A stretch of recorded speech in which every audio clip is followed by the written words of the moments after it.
gan eh. Kasi nga nakapulog dito. Hello. No. May kukwento ako sa inyo. May kukwento. May kukwento tayo, no? May kukwento ako. Dati. Diba? Ayun. Ang daming paninira ng isang tao dyan. Sabi niya, lagi niya sinasabi sa buhay niya na scammer, addict daw po. Pero hindi niya alam kung gaano ko siya minalakatagal sa puso ko.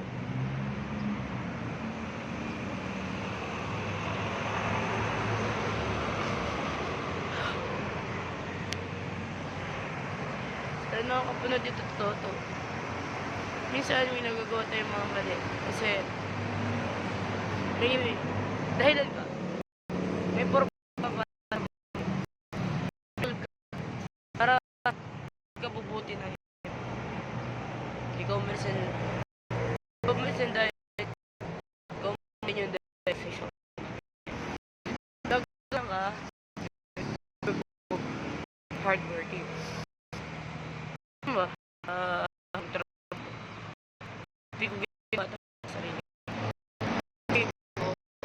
Makonsensya sa lahat sa akin.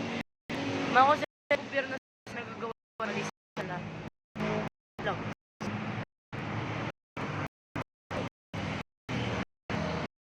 Hindi mo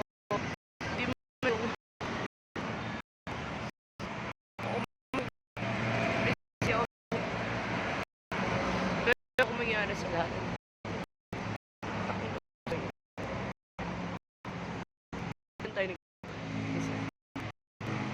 Pero kasi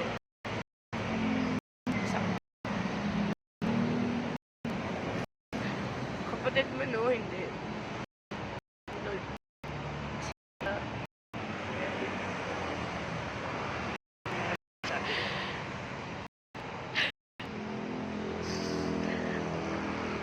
Kung nasan man kayo, sana nasa maayos kayo na kayo.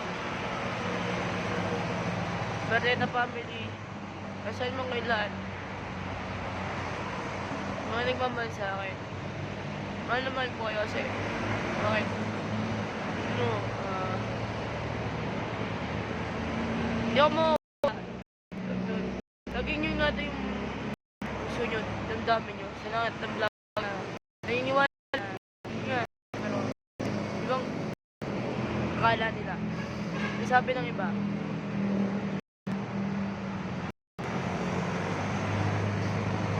ingat ito, bilang malaman ko pa rin ito, hindi. Walang malaman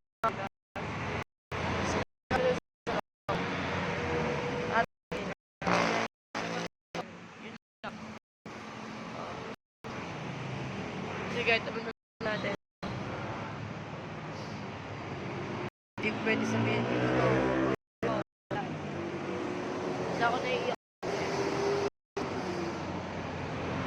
Nagbahan lang ako. Naghanap lang ako ng pagmamahal ng kapatid. Nagpapasalamat sa mga artista. Lalo na kaya Ate Vice ganda. Pero hindi ako masamang tao. Mali kayo. Mali ka. Si Stephanie hindi ganun. Si Stephanie, turi sa bawat tao. Ako Pilipinas. Kapatid. Magulang ko. Mahal na mahal ko kayo. Yun lang. Hindi drama to. Gusto ko sila makita. Pero kasi gobyerno ko. Ilalay niyo yung sa akin ng tao, siraan nyo. Wala na ginawa ko, di sirain ng bata ko. Hanggang ayaw. Ginawa ko, di sirain ko. Yun lang. Wala na kayong tama. Ano, maling akala. Yun lang.